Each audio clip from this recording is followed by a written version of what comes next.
반갑습니다. 이번 영상은요, 주말 드라마 오 삼광빌라 1회부터 36회까지의 내용입니다. 구독, 좋아요, 제겐 큰 힘이 됩니다. 총 50부작입니다. 먼저 등장인물 설명을 해보겠습니다. 자, 삼광빌라에 순정네 가족들과 그리고 세입자들이 있습니다. 이순정, 가사 도우미로 일하면서 삼광빌라를 운영해 오고 있습니다. 순정의 친자식들이 아니고 모두 배가 다른 자식 셋이 있는데, 큰딸 이비채운, 이름이 길어서 앞으로 채운이라고 간단히 부르겠습니다. 자, 채운은 인테리어 기사 일을 하면서 텍스타일 디자이너가 되려고 합니다. 화끈한 악발입니다. 둘째, 이혜든, 아이돌 연습생이었다가 패션 스타일리스트로 되려고 합니다. 막내 이라훈, 대학을 학교한 것으로 위장을 한 채로 배달 라이더로 돈을 벌고 있습니다. 자, 세입자로는요, 이만정, 순정의 동생입니다. 순정이 제주도에 의사 개업을 시켜줬는데 남자에게 사기를 당해서 돌아와서 얹혀 삽니다. 김학세, 밤무대 트롯 가수입니다. 이렇게 둘이, 이만정과 김학세는 결국 둘이 사귀게 됩니다. 다음, 차발은 대학생입니다. 대학교에서 우연히 만나게 된 라훈, 대학생임을 숨기고 만나게 된 라훈과 사귀려고 이준우라는 이름으로 들어와서 김준우라는 가명으로 삼광빌라에 입주를 합니다. 결국 둘이 사귀게 됩니다. 그리고 여기 황나로라고 의문의 남자가 있는데 조금 후에 설명하겠습니다. 다음은 정훈의 가족입니다. 우정후입니다. JH그룹의 사장이고 아주 가부장적이고 완전 짠돌입니다. 순정의 첫사랑입니다. 그 부인으로 민재가 있고 그 처남인 정민석 상무가 있습니다. 이 둘 사이의 아들로 우재희가 있는데 건축사무소 대표입니다. 아버지 정우와 사이가 나빠서 일찍 집을 나와서 살다가 삼광빌라에 입주를 하게 됩니다. 우여곡절 끝에 결국 채운과 결혼하려고 합니다. 자, 다음은 정원네 가족입니다. 민재의 친구인 정원입니다. 김정원. LX 패션의 대표죠. 그리고 이 정원의 어머니, 정원의 모인 이춘석 회장. 정원의 전 남편 박필홍. 이 필홍은 이동춘이라는 가명으로 나중에 제2의 건축회사에서 일을 하게 됩니다. 필홍과 정원 사이에 박서연이라는 딸이 있었는데 죽은 것으로 되어 있었습니다. 그런데 나중에 알고 보니 그 박서연이 바로 채운이었습니다. 그러니까 채운의 친부가 바로 필홍, 채운의 친모가 바로 정원인 거죠. 자, 정원이 이제 사별한 두 번째 남편 사이에 장준아 그리고 장서아 이렇게 자식이 2명 있습니다. 장준아는요, 마크장 아니면 막장샘 이렇게 불리는데 제이하고 친구입니다. 장서아, LX 패션의 본부장입니다. 질투의 화신인 거죠. 제이에게는 그저 친구의 동생일 뿐이었는데 이 서아가 처음에는 제이를 좋아합니다. 그러다가 제이가 채운과 사귀고 결혼하려고 하니까 나중에 황나로와 러브라인이 형성됩니다. 그러면 이 황나로는 누구냐? 나로는 교도소에서 피롱과 같이 있다가 채운이 정원의 딸이라는 것을 알게 되고 채운과 사귀어서 정원의 사이가 되려고 의도적으로 삼광빌라에 입주를 합니다.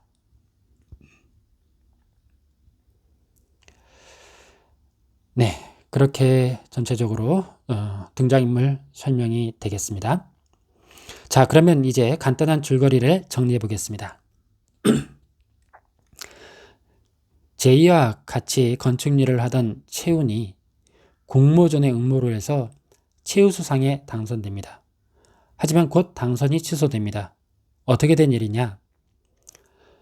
중학교 때 채운을 시샘해서 채운에게 학교폭력 가해자라고 누명을 씌운 사람이 바로 서아였습니다. 그 서아가 저지른 일이었어요. 채운은 표절이 아닌 증거로 자신의 노트를 힘겹게 찾아서 회사 대표인 정원의 집으로 찾아가서 표절이 아니라고 호소를 하다가 쓰러지면서 정원과 채운이 처음으로 만나게 됩니다. 함께 누명을 씌웠던 친구를 찾아서 설득을 해서 누명이 아니었음을 이렇게 증명한 이 채운은 결국 정원으로부터 당선을 인정받고 인턴으로 일을 하게 됩니다. 자, 그러는 사이에 순정의 손맛에 반한 제이가 삼광빌라에 입주를 하게 됩니다. 처음에는 이제 제이가 샤워 중에 채운이 변태로 오인을 해서 머리로 이렇게 가격을 합니다. 그래서 제이가 나체인 채로 기절하기도 했습니다. 그래서 제이는 채운을 맞박이라고 부르고 채운은 제이를 코알라로 불렀죠. 나중에 이제 제이와 사귀면서 제이가 채운을 뭉이라고 부르기도 합니다.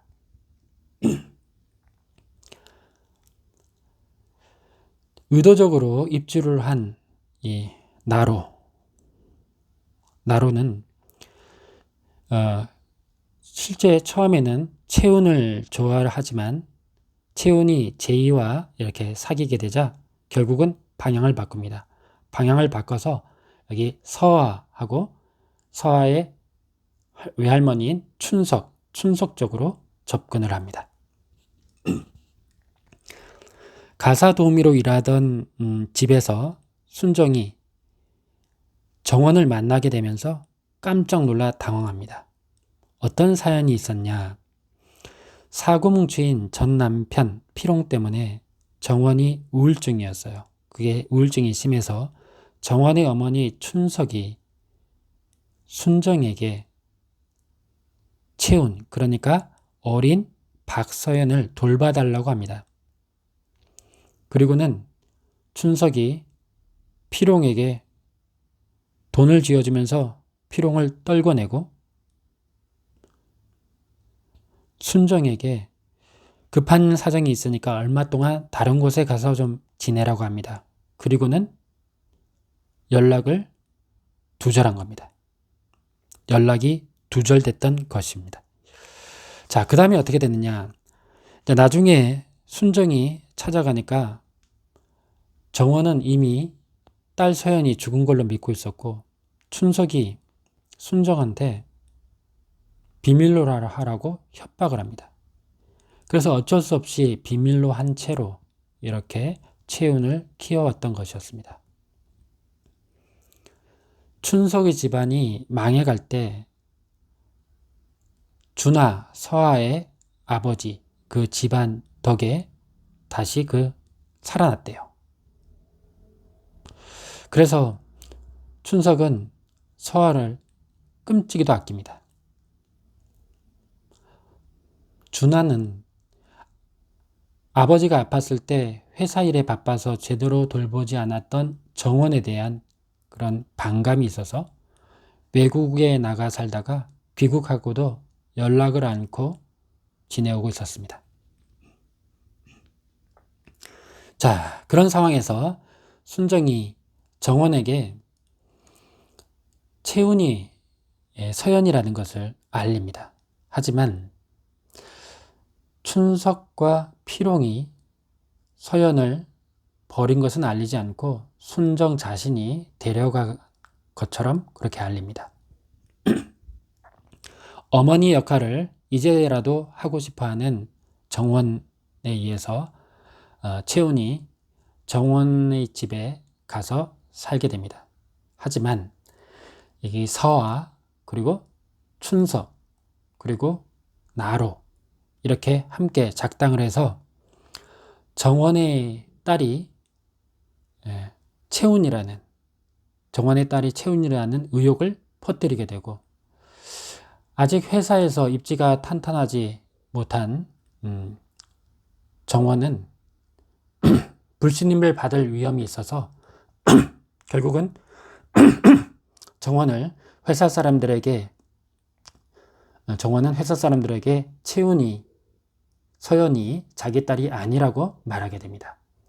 결국 채운은 일단 상관빌라로 복귀를 하게 됩니다. 자, 이번에 정우 쪽 얘기를 좀 해야 되겠습니다.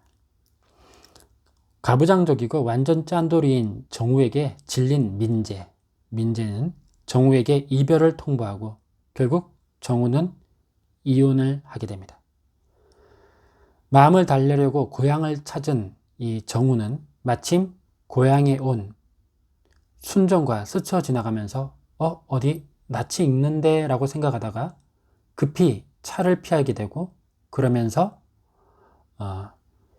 대굴대굴 구릅니다. 비탈길을 굴러서 정신을 잃습니다. 깨어난 정우는 기억을 상실하고 자신의 이름이 제임스 딘 할 때 제임스라고 이렇게 말합니다. 어쩔 수 없이 순정이 삼강빌라로 정우, 그러니까 제임스를 데려가죠. 거기서 비밀리에 처음에는 학세하고 함께 방을 나누어 사용하게 됩니다. 자, 결국은 이미 입주해 있던 아들 제이가 상관빌라에서 자기 아버지를 정우를 보고 깜짝 놀랍니다. 하지만 기억이 상실했다는 것을 알게 돼서 당시 우울증으로 힘들어하는 엄마 민재를 위해서 민재에게는 알리지 않게 됩니다.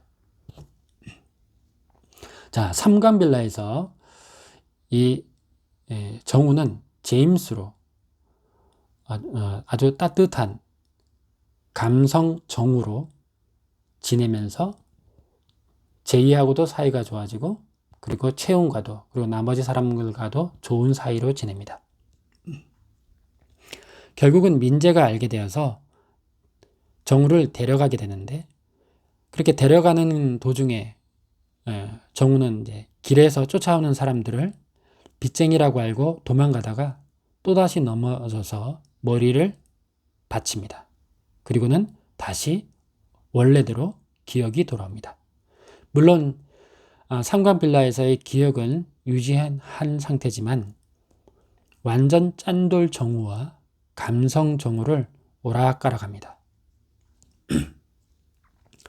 이번에는 채운의 친부 피롱 이야기를 하겠습니다. 이 피롱은 채운을 이용해서 이 춘석에게서 투자를 받아내려고 이동춘이라는 이름으로 제2의 건축사무소에서 일하면서 채운에게 접근을 합니다.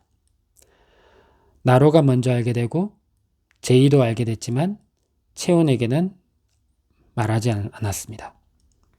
그 사이 채운은 정규직으로 될 뻔하다가 서하 쪽 사람인 다른 직원 김대원이 정규직이 되고 채우는 오히려 인턴에서 계약직으로 격화돼서 더 고생을 하게 됩니다. 라우는 싼 값에 푸드트럭을 사려고 했는데 알고 보니까 뜻밖의 여기 피롱이 사기를 치려고 한 거였습니다. 라운을 확인한 피롱이 사기를 멈추지만 그런 일로 인해서 채운이 피롱이 자기의 친부임을 알게 되죠. 화가 난 채운은 왜 이제 이런 모습으로 나타났냐 라고 하면서 아빠 필요 없으니까 사라져 달라라고 말을 합니다. 하지만 피롱은 나중에 더 좋은 모습으로 멋진 모습으로 나타나겠다면서 사라집니다. 그리고 그 사이에 나로의 여러 가지 행각을 알게 된 만정과 확세가 나로에게 상광빌라를 나가라고 하죠. 나로는 서하의 비서로 승진이 되게 되고 상광빌라 회식이 열립니다. 순정은 나로에게 축하 케이크를 주고 감탄한 그 나로는 결국 감사 편지를 남기고 상광빌라를 떠납니다. 자, 우여곡절 끝에 제이와 채운이 서로 결혼하기로 하니까 이 순정 그리고 정우는 아주 기뻐합니다. 하지만 민재는 아직은 아니라고 하면서 막습니다. 자, 그 이유는 민재가 뜻밖에도 순정과 정우를 서로 연결해 주려고 한 거예요. 연결해 주려고 시도하고 있었습니다. 민재는 정우와 함께 상담을 받으러 갔다가 결국 정우가 제일 후회되는 일이 민재하고 제이에게 잘못한 것이다 라고 말하는 것을 듣게 됩니다. 또 순정은 민재를 찾아가서 과거에 정우가 순정에게 자기는 민재를 좋아한다고 이렇게 고백을 해서 슬퍼하면서 적었던 일기장을 보여줍니다. 그러면서 두 사람이 아직 좋아하는 걸 알겠다라고 말을 하죠. 제이와 채운이 결혼하려 한다는 것을 알게 된 서하. 서하는 상광빌라의 회식에 찾아와서 원망하면서 난리를 피웁니다. 정우가 타일러 보지만 그 말을 듣지 않고 서하는 춘석에게 찾아갑니다. 그래서 제이가 받으려고 하는 제이의 수주 계약을 뺏어달라고 부탁을 합니다. 처음에는 단순히 겁을 주려고 춘석은 나로를 시켜서 또 여기 춘석은 피롱이 제이의 수주 계약을 뺏게 합니다. 그런데 제이하고 동업을 하던 그 실장이 사채빚을 땡겨가지고 결국은 큰 문제가 되게 됩니다. 사채업자들이 몰려와서 행패를 부리게 되고 제이는 한쪽에 숨습니다. 제이 사무실에 찾아간 채운이 숨어있던 제이를 만나게 되고 제이가 나 괜찮아요 라고 말을 하니까 채운이 미안해요 라고 이렇게 대답합니다. 네, 여기까지가 상광빌라 1회에서 36회까지의 내용이 되겠습니다. 구독, 좋아요. 제겐 사랑입니다. 감사합니다.